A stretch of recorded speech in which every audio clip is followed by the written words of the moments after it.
एक मजबूर माँ। नीलिमा यह क्या आज अब तक खाना नहीं बना, जबकि आज तो हम दोनों कितनी देरी से आए हैं। सास उषा जी अपनी परी बहू नीलिमा पर चिल्लाकर बोली, मम्मी आज मुन्नी ने बहुत परेशान किया, कुछ काम ही नहीं करने दिया। अभी चलना सीखी है तो यहाँ वहाँ भागती रहती है, नीचे पड़ा सामान उठा उठा कर मुँह में डाल लेती है, इसलिए उसका ध्यान रखना पड़ता है। नीलिमा बोली। उषा जी बोली, बहू तुम तो ऐसी बातें कर रही हो जैसे तुमने ये बच्चा जना है। अरे मैंने 3 बच्चों को जन्म दिया है। मेरे सामने मत करो ये बच्चों का गुणगान। उधर में उषा जी की छोटी बहू टीना, जो कि उन्हीं के साथ किट्टी पार्टी में गई हुई थी, वो बोली, भाभी मुन्नी तो अब रोज़ रोज़ परेशान करेगी। इसका मतलब अब रोज़ रोज़ खाना नहीं बनाओगी क्या? टीना की बात का नीलिमा ने कुछ जवाब नहीं दिया। वैसे भी देवरानी टीना जब से शादी करके आई थी घर में कुछ काम नहीं करती थी, बस मुंह चलाना उसे अच्छे से आता था। इसका सबसे बड़ा कारण था टीना का पति मुकेश। मुकेश पहले से स्मार्ट और चालाक लड़का था। घर में छोटा बेटा होने के कारण खूब लाड प्यार से भी बड़ा हुआ था। मुकेश अपने बड़े भाई सुरेश से ज़्यादा कमाता था। यही कारण था कि घर में मुकेश और उसकी पत्नी टीना का बोलबाला था। सुरेश और नीलिमा दोनों बहुत सीधे साधे थे। नीलिमा शादी करके आई तब से उसने घर में उषा जी का यही रूप देखा था। उषा जी घर का कुछ काम नहीं करती, कभी किट्टी पार्टी तो कभी सहेलियों के साथ घूमना तो कहीं यहाँ वहाँ जाना, कभी जाना। जिस विधा से घर का सारा काम पहले से नीलिमा ने किया हुआ था, अब टीना भी सासू माँ की टीम में शामिल हो गई थी। क्योंकि टीना बहुत ज़्यादा मॉडर्न और किसी भी सुनने वाली लड़की नहीं थी, और घमंडी तो इतनी थी कि किसी की सही बात का भी जवाब ठीक से नहीं देती थी। नीलिमा समझ चुकी थी कि उसके पति भी उसी की तरह सीधे, इसलिए तो आज घर में नीलिमा की हालत नौकरानी जैसी हो गई थी। दिन हो या रात नीलिमा को घर का सारा काम करना पड़ता। अपनी बेटी मुन्नी के लिए भी उसे मुश्किल से समय मिलता।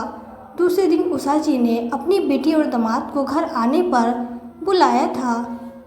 नीलिमा सुबह से खाना बनाने की तैयारी में लगी हुई थी। सभी लोग बाहर खाना खाने बैठे।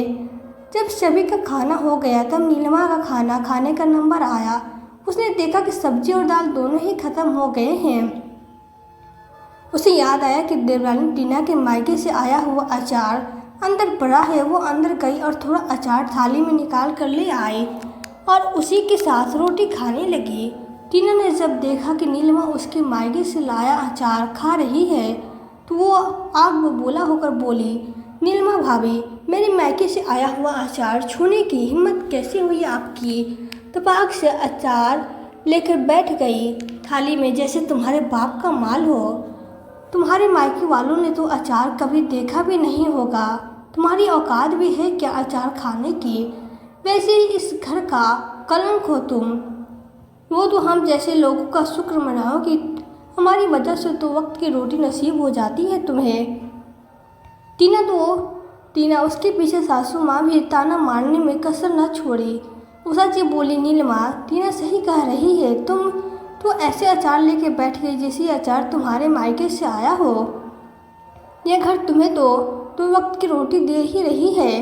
नीलिमा की आंखों में झरझर आंसू बह निकले। मन तो आया कह दे कि सारा खाना मैंने बनाया और मेरे लिए दाल और सब्जी तक नहीं छोड़ी गई, और उस पर अचार के नाम पे रो रही है।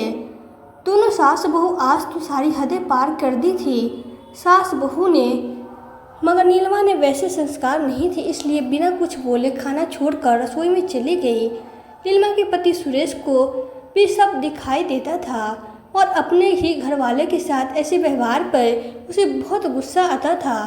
अपनी पत्नी को मारा आज यह खाताना, सुरेश ने कहा। सहा नहीं गया, वो बोला, माँ बहुत कर ले आप लोगों ने अपनी मनमानी, बस अब और नहीं। नीलिमा कुछ बोलती नहीं, इसका मतलब यह तो नहीं कि उसे हमेशा नीचा दिखाया जाए। एक अचार के 2 टुकड़ों के लिए आप लोगों ने तिल का तार बना दिया। घर में आई हुई उषा जी की बेटी राधिका समझदार थी।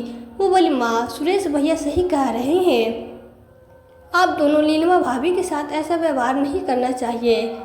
उषा जी बेटी और दामाद के सामने ज़्यादा बखीरा नहीं करना चाहती थी। इसलिए बोली, हाँ बेटा तू सही कह रही है, चल छोड़ इन सब बातों को और बता वापस कब आएगी तू।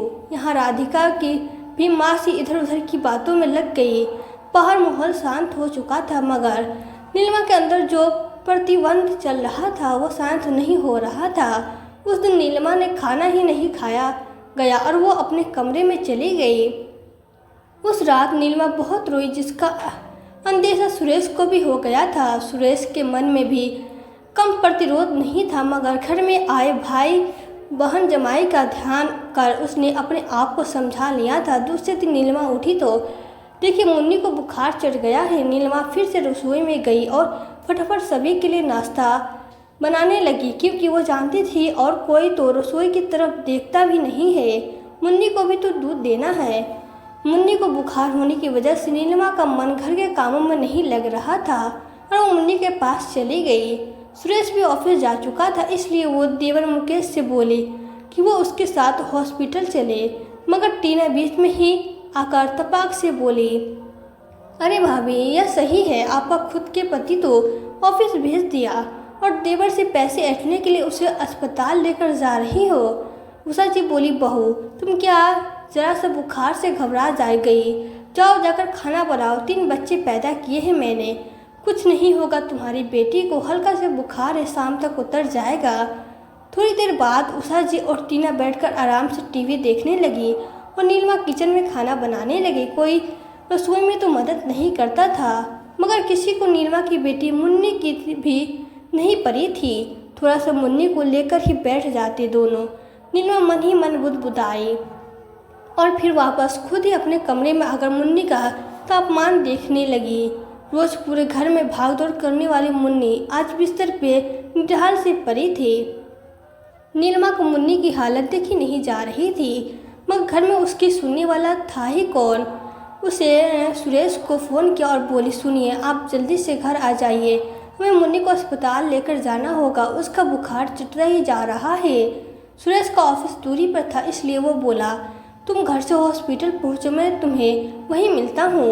नीलिमा जैसी ही मुन्नी को लेकर घर से निकलने लगी, उषा जी बोली, सब काम पड़ा है, कहाँ जा रही हो नीलिमा।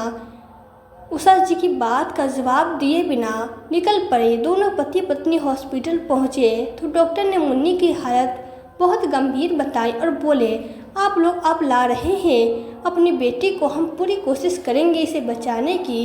यह सुनते ही दोनों पति पत्नी रोने लग गए, मगर होनी को कौन टाल सकता है। थोड़ी देर बाद डॉक्टर ने मुन्नी को मृत घोषित कर दिया। मुन्नी दुनिया से जा चुकी थी, जिसका असर सिर्फ नीलिमा और सुरेश पे हुआ था, बाकी घर वाले तो बस भूत बनकर खड़े थे। मुन्नी की मृत्यु के 2-3 दिन बाद उषा जी बोली, जो होना था हो चुका है, अब तुम दोनों पति पत्नी और शोक मनाओगी। टीना बोली, और नहीं तो क्या, अब भगवान की मर्जी के आगे किसकी कहाँ चलती। आज सुरेश से चुपचाप न सुना गया और वो बोला, तुम सब लोगों की वजह से आज मेरी मुन्नी हमारे बीच नहीं। माँ आपने अपना बच्चा नहीं खोया, इसलिए शायद आप ऐसा कह पा रही हो, और शायद इसकी जगह आपका बच्चा होता तो आप यह कर लेती, जैसे कि मेरे और मेरे पत्नी के लिए करती आई है। आपके दोनों बेटों में मैं कम कमाता हूँ, मैं सीधा हूँ, इसलिए तो मैं भी अगर चला जाऊँ तो आपको क्या ही फ़र्क पड़ेगा।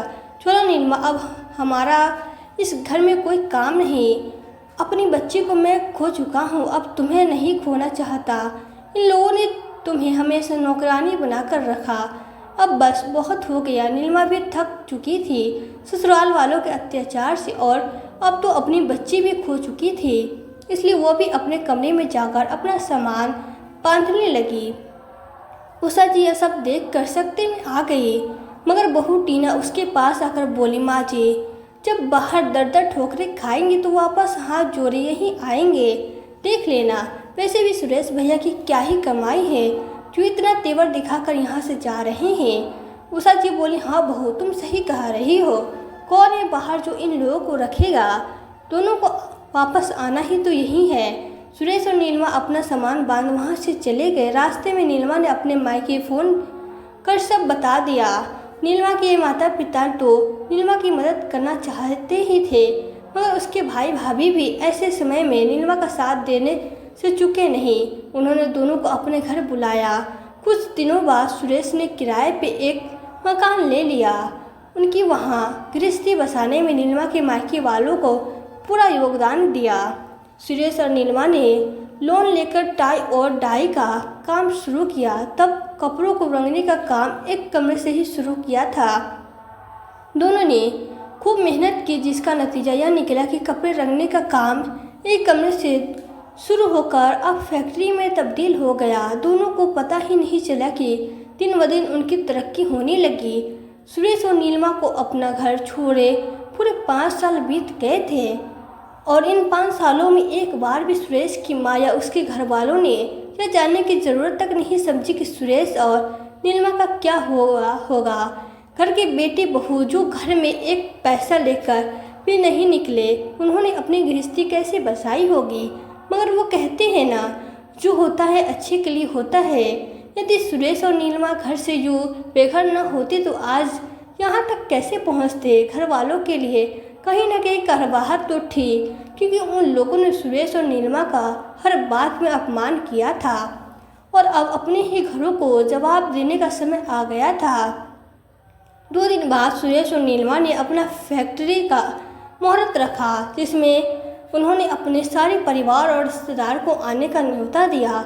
सुरेश ने जब अपने घर फ़ोन कर फैक्ट्री के उद्घाटन में आने का न्योता दिया तो उषा जी यह सुनकर भौचक रह गई, क्योंकि वहाँ बेटे मुकेश का कारोबार डूबता जा रहा था।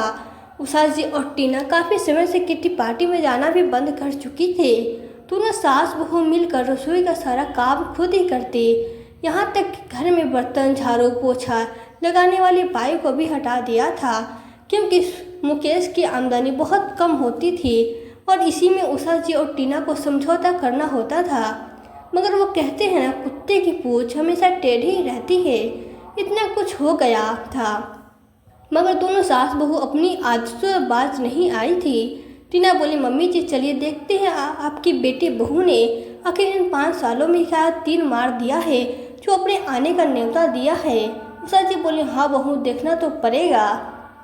बोलकर मुकेश, टीना और उषा जी भी 2 दिन बाद सुरेश और नीलिमा के फैक्ट्री के उद्घाटन में पहुंचते हैं। वहां सुरेश पहले से मौजूद था और सभी का स्वागत कर रहा था। सभी रिश्तेदार सुरेश को खूब बधाइयाँ दे रहे थे। अब उसकी खूब वाहवाही हो रही थे। कहाँ से कहाँ शुरू किया था सुरेश और कहाँ पहुँच।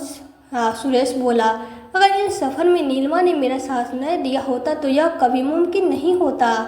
नीलिमा कहीं नज़र नहीं आ रही थी। सब पूछने लगे, नीलिमा कहाँ है। सुरेश बोला, वह पूजा की सामग्री लेकर बस अभी आती ही होगी। उतनी में पंडित जी बोले, बेटा पूजा का शुभ मुहूर्त निकला जा रहा है, तुम और तुम्हारी पत्नी जल्दी आओ और पूजा में बैठो। सुरेश बोला, बस पंडित जी 5 मिनट, नीलिमा आती ही होगी। उषा जी सुरेश से बोली, तुम कहो तो तुम्हारा छोटा भाई और उनकी पत्नी पूजा में बैठ जाए, कहीं शुभ मुहूर्त न निकल जाए। सुरेश बोला, माँ पूजा तो मैं और नीलिमा ही बैठेंगे। यह सुनकर उषा जी मुँह बिचकाकर साइड में खड़ी हो गई। 5 मिनट बाद एक बड़ी सी गाड़ी फैक्ट्री के आगे आकर खड़ी हुई, जिसमें से नीलिमा उतरकर बाहर आई। नीलिमा को देखकर उषा जी और टीना का मुंह खुला का खुला रह गया। शिफॉन की पतली सी साड़ी पहनने वाली नीलिमा ने आज भारी बनारसी सिल्क साड़ी पहन रखी थी और वो इतनी सुंदर लग रही थी जैसे मानो स्वर्ग से आई कोई अप्सरा उतरकर आ गई हो। नीलिमा के आते ही पूजा शुरू की गई और पूजा संपन्न होने के बाद सभी को खाना खिलाया गया। खाना खाने के बाद सभी रिश्तेदार जाने लगे। नीलिमा के मायके वालों ने जब जाने की इजाज़त मांगी तो नीलिमा ने अपनी माँ और भाभी को साड़ियाँ दी थी। अब नीलिमा के ससुराल वालों ने भी जाने की इजाज़त मांगी तो नीलिमा ने उषा और टीना को भी साड़ी दी। आदतन टीना फिर से तपाक से बोली, भाभी हम लोग तो आपके ससुराल वाले हैं, हमसे और अपने मायके वालों से कुछ तो फ़र्क है ना। तो अब आपका फ़र्ज़ नहीं बनता कि ससुराल वालों को मायके वालों से ज़्यादा अच्छा गिफ्ट दिया जाए। क्या मायके वाले ससुराल वालों से ज़्यादा प्यारे हो गए। नीलिमा बोली, हाँ टीना तुम सही कह रही हो, मैंने तुम्हारे लिए एक्स्ट्रा गिफ्ट मंगवा कर रखा है। वैसे भी नीलिमा ने फैक्ट्री के कर्मचारी को बुलाया और अंदर पड़ा पैकेट लाने को कहा। कर्मचारी अंदर से पैकेट ले आया। नीलिमा ने उसे टीना को पकड़ाते हुए कहा, यह लो तुम्हारे लिए गिफ्ट। टीना ने रहा ना गया, उसने तुरंत पैकेट वहीं खोल दिया तो अंदर से एक अचार की भरी हुई बोतल निकली। टीना उसे देखकर अचंभित थी। नीलिमा बोली, एक बार तुमने मुझे इसी अचार को लेकर मेरी औकात बताई थी, इसलिए मैंने सोचा इससे अच्छा गिफ्ट तुम्हारे लिए और क्या हो सकता है।